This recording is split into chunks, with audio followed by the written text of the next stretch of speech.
안녕하세요. 호기심 약사입니다. 상담을 진행하다 보면 10개 이상의 영양제를 드시는 분들이 꽤 많은데요. 많게는 40개의 영양제를 드신다는 분도 있었어요.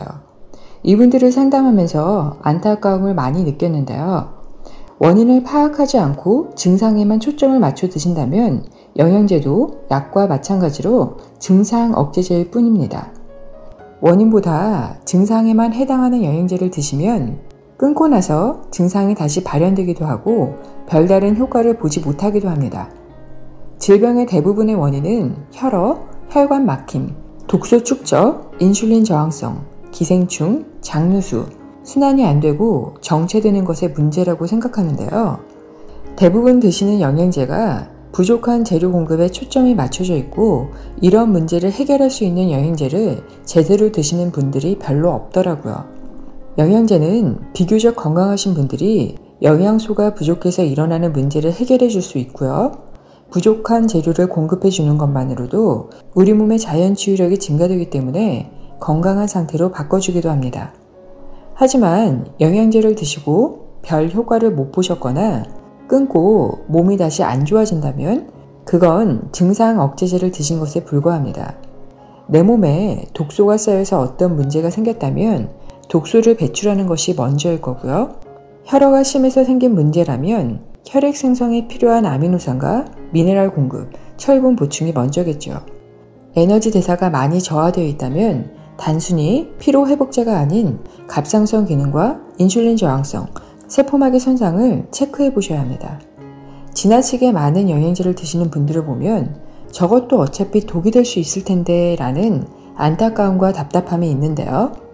건강 염려증이신 분들이 유튜브를 보다 보면 모두 자기 증상 같고 안 먹으면 안 될 것 같다는 생각이 드실 텐데요.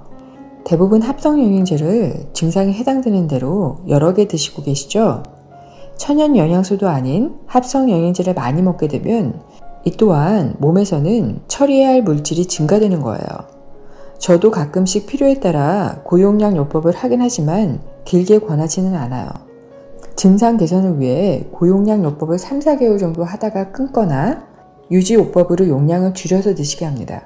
뭐든 과유불급이 되는 거거든요. 부족한 것을 채워줬다면 넘치지 않게 유지하는 것이 중요합니다. 그게 넘치면 다시 문제를 일으키게 됩니다. 우리 몸에 어떤 물질이 들어오면 일단 대사 과정을 통해 처리한 후 배출돼야 합니다. 남아도는 과량의 물질은 우리 몸이 처리할 독소가 될 수 있죠. 예를 들어 비타민C는 몸에서 활성산소인 과산화수소로 바뀌고 이는 다시 효소에 의해 물과 산소로 바뀌는데요. 문제는 활성산소를 분해시키는 효소 활성이 개인마다 모두 다르다는 거예요. 효소는 미네랄이나 비타민과 같은 조효소에 의해 활성이 달라지는데 현대인들은 비타민도 결핍되어 있지만 특히 미네랄 결핍이 심하거든요. 비타민이나 미네랄 결핍이 심한 분들은 효소 활성이 떨어져 있고요. 고용량의 비타민C가 불안정해서 활성산소로 바뀌어도 이를 처리하지 못해 독이 될 수도 있습니다. 모든 분들에게 비타민C 고용량 요법이 절대 좋은 것은 아니라는 겁니다. 어떤 분은 비타민C 500mg이라도 효과를 보는 반면 어떤 분은 10,000mg을 드셔도 설사만 하시지 좋아지는 것을 못 느끼는 분도 있습니다. 모든 분들에게 똑같은 용량이 적용돼서도 안 되고 고용량의 비타민C가 우리 몸을 공격하는 인자가 될 수도 있습니다. 다른 사람에게 좋다고 무조건 나에게 좋은 것은 절대 아닙니다. 또한 고용량으로 효과를 내는 것보다 우리 몸이 적은 용량으로도 효과를 잘 발휘할 수 있는 몸으로 만드는 것이 훨씬 중요합니다. 무조건 여러 개 먹는 것이 좋은 게 절대 아니라는 거죠. 이것저것 먹는 것보다 왜 아픈지 원인을 찾아서 선택과 집중을 해서 꼭 필요한 것만 드세요. 젊은 분들이나 대체로 건강하신 분들은 고용량으로 이것저것 들어가도 처리할 능력이 되지만 나이 드신 분들이나 아픈 분들은 이를 처리하는 것 자체가 힘이 들거든요. 오메가3나 이담제가 건강에 도움이 되지만 담즙의 장간 순환이 꽉 막혀 있다면 오히려 문제를 일으키기도 합니다. 몸이 건강하지 않다고 생각하신다면 내 몸이 처리할 수 있는 능력에 맞게 적절한 영양소를 선택해서 드셔야 합니다. 내 몸이 처리할 수 있는 능력이 10밖에 안 되는데 100을 넣어주면 나머지는 몸에서 처리해야 할 물질이 늘어난 것에 불과합니다. 영양요법으로 해결할 수 있는 질환이 정말 많습니다. 물론 모든 질환을 해결할 수 있는 건 아니고요. 생활습관, 식습관, 스트레스 정도, 타고난 체력, 질환의 경중에 따라 개인차가 큰데 10년 이상 처방약을 먹고도 해결하지 못했던 질환들이 몇 개월 만에 해결되는 경우도 많아요. 적은 용량으로도 잘 반응할 수 있는 몸을 만들어주는 게 중요한데 몸의 센서가 다시 살아나려면 독소를 빼주고 소식하는 습관을 기르셔야 하고요.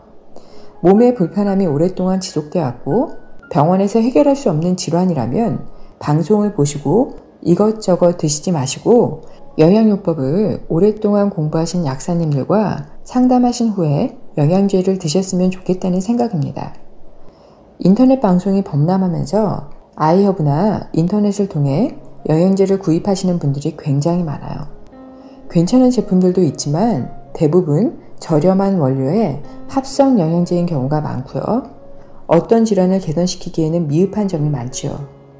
제가 말씀드린 질환의 원인인 혈압, 혈관 막힘, 독소 축적, 인슐린 저항성, 기생충, 장누수, 순환의 문제는 이런 영양제로는 해결되지 않는 것들이고요.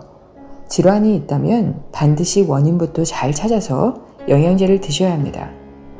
마지막으로 건강의 가장 중요한 요소에 대해 말씀드리고 싶은데요.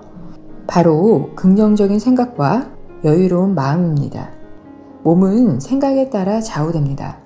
영양요법을 진행해도 가장 효과가 없는 분들이 스트레스가 심한 분들이에요. 스트레스가 심하고 예민하고 부정적인 분들은 항상 개선된 증상을 보지 않고 아직 안 좋은 부분만 집중해서 생각하시거든요. 이런 분들은 몸이 개선되기 정말 힘들어요. 내 몸에 부정적인 파동 에너지를 계속 끌어당기면서 몸이 개선되는 것을 막고 있죠. 항상 긍정적이고 행복한 상상을 하시고 감사하는 마음을 가지셔야 몸도 건강해지고 행복한 일들이 많이 생기게 될 거예요. 방송을 보시고 몸에 좋다는 것만 드시지 마시고 건강의 필수 요소인 긍정적이고 감사한 마음을 먼저 가져보세요. 내 몸이 건강하다고 꾸준히 생각하시면 내 몸은 건강하게 바뀔 수 있어요.